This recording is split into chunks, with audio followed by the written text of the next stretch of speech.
Hello guys, welcome back to the financial mindset channel. சில நேரங்களில் நம்ம எந்த விதமான பாலிசி வேர்டிங்ஸையும் பார்க்காம வெறும் சம் அஷ்யூர்டையும் ப்ரீமியம் அமௌண்ட்டையும் மட்டுமே பார்த்து மெடிக்கல் இன்சூரன்ஸ் பர்ச்சேஸ் பண்ணியிருப்போம். நம்ம மெடிக்ளைம் பண்ணும்போது தான் நமக்கு தெரியும் நம்ம என்னென்ன ஐட்டம்ஸ்லாம் மெடிக்கல் இன்சூரன்ஸில் மிஸ் பண்ணோம் அப்படின்னு. இந்த மாதிரிலாம் நடக்காமல் இருக்கணும்னா நாம் அந்த பாலிசியை ப்ராப்பராக ரிவ்யூ பண்ணணும். அந்த பாலிசியை ப்ராப்பராக ரிவ்யூ பண்ணுறதுக்கு நமக்கு இன்சூரன்ஸில் பேசிக்காக யூஸ் பண்ணுற டேர்ம்ஸ் என்னென்னு தெரியணும். அந்த பேசிக் டெர்மாலஜிஸ் என்னென்னங்கிறத இன்றைக்கி வீடியோவில் பார்க்கலாம். முடிஞ்ச வரைக்கும் நீங்கள் வீடியோவை ஸ்கிப் பண்ணாமல் பாருங்கள். வீடியோவில் போகிறதுக்கு முன்னாடி உங்ககிட்ட என்ன இன்சூரன்ஸ் இருக்குங்கிறத நீங்கள் மறக்காமல் கமெண்ட் செக்ஷனில் கமெண்ட் பண்ணி சொல்லுங்கள். வீடியோ கொஞ்சம் லென்த்தாக இருக்கனால இதை 3 பார்ட்டாக டிவைட் பண்ணி போட்டிருக்கேன். இப்போ நம்ம பார்ட் 1 பார்க்கலாம். சம் இன்ஷூர் அப்படிங்கிறது என்னென்னா, இந்த லிமிட் வரைக்கும் உங்களோட ஹெல்த் இன்சூரன்ஸ் கம்பெனி உங்களோட மெடிக்கல் எக்ஸ்பென்ஸை கவர் பண்ணுவாங்க. இதுக்கு மேலே எக்ஸ்பென்ஸ் ஆச்சுன்னா அது நீங்கள் தான் கவர் பண்ணுற மாதிரி இருக்கும். இதை ஒரு சின்ன எக்ஸாம்பிள் மூலமாக பார்க்கலாம். ஃபார் எக்ஸாம்பிள், நீங்கள் 10 lakh சம் இன்ஷூர்டு வாங்கிக்கிறீங்கன்னு வச்சுக்கோங்க. அந்த பாலிசி பீரியடில் உங்களுக்கு மெடிக்கல் இஷ்யூ வந்துருச்சு, உங்களை ஹாஸ்பிட்டலில் அட்மிட் பண்ணியிருக்காங்க. மெடிக்கல் பில் பார்த்தீங்கன்னா 12 lakhs வந்திருக்கு. இதில் உங்களோட health insurance company up to 10 lakhs தான் பே பண்ணுவாங்க.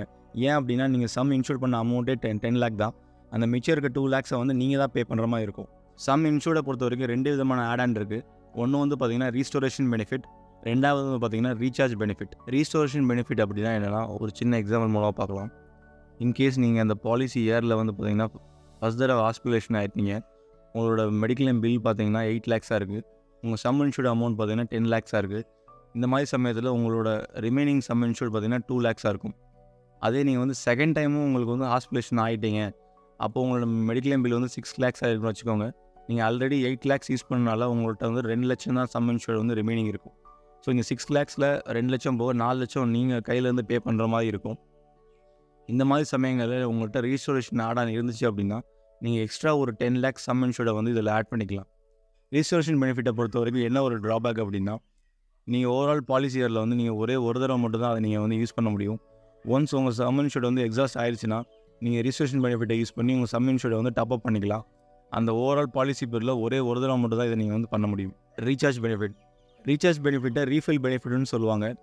எப்போல்லாம் உங்களுக்கு சம் இன்ஷூர்ட் எக்ஸாஸ்ட் ஆகுதோ அப்போல்லாம் நீங்கள் ரீசார்ஜ் பெனிஃபிட் ஆட் ஆனை யூஸ் பண்ணி நீங்கள் டாப் அப் பண்ணிக்கலாம். ரீசார்ஜ் பெனிஃபிட்டுக்கும் ரீஸ்டோரேஷன் பெனிஃபிட்டுக்கும் என்ன ஒரு டிஃப்ரென்ஸ் அப்படின்னா, ரீஸ்டோரேஷன் பெனிஃபிட்டை நீங்கள் இயர்லி ஒன்லி ஒன்ஸ் தான் யூஸ் பண்ண முடியும். ஆனால் ரீசார்ஜ் பெனிஃபிட்டை பொறுத்த வரைக்கும் எப்போல்லாம் உங்கள் சம் இன்ஷூர்ட் எக்ஸாஸ்ட் ஆகுதோ அப்போல்லாம் அந்த ஆட் ஆனை யூஸ் பண்ணி நீங்கள் உங்கள் சம் இன்ஷூர்டை டாப் அப் பண்ணிக்கலாம். ரிலேட்டட் அண்ட் அன்ரிலேட்டட் இல்னஸ் அப்படின்னா என்னென்னா, ஃபார் எக்ஸாம்பிள், நீங்கள் ஏதோ ஒரு மெடிக்கல் இஷ்யூனால ஃபஸ்ட் தடவை நீங்கள் கிளைம் பண்ணுறீங்க, செகண்ட் தடவையும் சேம் மெடிக்கல் இஷ்யூனால நீங்கள் கிளைம் பண்ணிங்கன்னா அது பேர் ரிலேட்டட் இல்னஸ்ன்னு சொல்லுவாங்க. அதே நீங்கள் செகண்ட் தடவை வேறு ஏதோ இஷ்யூனால நீங்கள் கிளைம் பண்ணிங்கன்னா அது பேர் அன்ரிலேட்டட் இல்னஸ்ன்னு சொல்லுவாங்க. இந்த ஃபேக்டரை நீங்கள் எங்கே செக் பண்ணணும் அப்படின்னா, ரீஸ்டோரேஷன் பெனிஃபிட் ஆட் ஆன் எடுக்கும்போது இதை நீங்கள் கண்டிப்பாக செக் பண்ணணும். ஏன் அப்படின்னா, சில பாலிசியில் உங்களுக்கு ரீஸ்டோரேஷன் பெனிஃபிட் இருந்தாலும் அவங்க எஸ்பெஷலாக அதை அன்ரிலேட்டட் இல்னஸ்க்கு மட்டும் தான் யூஸ் பண்ண முடியும்னு சொல்கிற மாதிரி இருக்கும். ஸோ நீங்கள் ரீஸ்டோரேஷன் பெனிஃபிட் எடுத்தீங்கன்னா அதை ரிலேட்டட் இல்னஸ்க்கும் அன்ரிலேட்டட் இல்னஸ்க்கும் இருக்கிற மாதிரி நீங்கள் செக் பண்ணி அந்த பாலிசியை சூஸ் பண்ணுங்கள். ப்ரீமியம் அப்படின்னா என்னென்னா, நீங்கள் செலக்ட் பண்ணுற சம் இன்ஷூர்ட் அமௌண்ட்டை பொறுத்தும் நீங்கள் எடுக்கிற ஆட் ஆன்ஸை பொறுத்தும் நீங்கள் ஒரு பர்டிகுலர் அமௌண்ட் ஹெல்த் இன்சூரன்ஸ் கம்பெனிக்கு நீங்கள் இயர்லி பே பண்ணுற மாதிரி இருக்கும். இதை தான் ப்ரீமியம் சொல்லுவாங்க. ப்ரீமியம் சம் இன்ஷூர்டுக்கு டைரக்ட்லி ப்ரொபோஷனலாக இருக்கும்.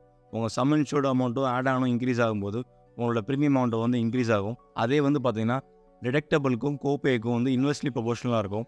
உங்களோட டிடக்டபிள் அமௌண்ட்டும் கோபே பர்சன்டேஜும் இன்க்ரீஸ் ஆகும்போது உங்களோட ப்ரீமியம் அமௌண்ட் கம்மியாகும். வெயிட்டிங் பீரியடை பொறுத்த வரைக்கும் நீங்கள் அதை 3-4 டெனூராக செக்ரிகேட் பண்ணிக்கலாம்.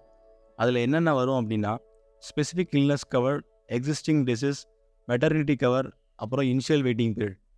ஸ்பெசிஃபிக் இல்னஸ் கவர் அப்படின்னா என்னென்னா, இந்த பர்டிகுலர் டிசீஸ்க்கு பார்த்தீங்கன்னா நீங்கள் மினிமம் 1 or 2 years அந்த பாலிசியில் நீங்கள் கண்டினியூ பண்ணியிருக்கணும். For example, ENT disorder, hernia, tumour, இந்த மாதிரி இஷ்யூஸ்க்கெலாம் பார்த்தீங்கன்னா அந்த பாலிசியில் 1 or 2 years நீங்கள் கண்டினியூஸாக இருக்கும்போது தான் அவங்க உங்களுக்கு இந்த இதுக்கு மெடிக்கல் எக்ஸ்பென்ஸை பேர் பண்ணுவாங்க. எக்ஸிஸ்டிங் இல்னஸ் கவர் அப்படின்னா என்னென்னா, நீங்கள் பாலிசி எடுக்கும்போதே உங்களுக்கு இந்த டிசீஸ் ஏற்கனவே இருந்திருக்கலாம், அப்படி இல்லைனா அவங்க ஐடென்டிஃபை பண்ணியிருப்பாங்க.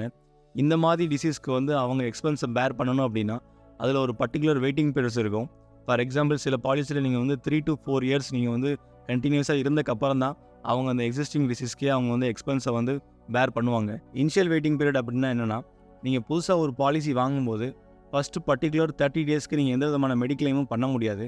அதை தான் இனிஷியல் வெயிட்டிங் பீரியட்னு சொல்லுவாங்க. மெட்டர்னிட்டி கவரை பொறுத்த வரைக்கும் சில பாலிசியில் அவங்க கவர் பண்ணியிருப்பாங்க, சில பாலிசியில் கவர் பண்ணியிருக்க மாட்டாங்க. எந்தெந்த பாலிசிலாம் கவர் பண்ணியிருக்காங்களோ அதில் ஒரு பர்டிகுலர் வெயிட்டிங் பீரியட் அவங்க மென்ஷன் பண்ணியிருப்பாங்க. அதாவது அந்த பாலிசியில் நீங்கள் 3லேருந்து 4 வருஷம் கண்டினியூஸாக ப்ரீமியம் பே பண்ணி வரும்போது ஒரு பர்டிகுலர் பாயிண்ட்டுக்கு அப்புறம் தான் உங்களுக்கு இதில் மெட்டர்னிட்டி கவர் எக்ஸ்பென்ஸே நீங்கள் அதை வந்து க்ளைம் பண்ணிக்க முடியும்.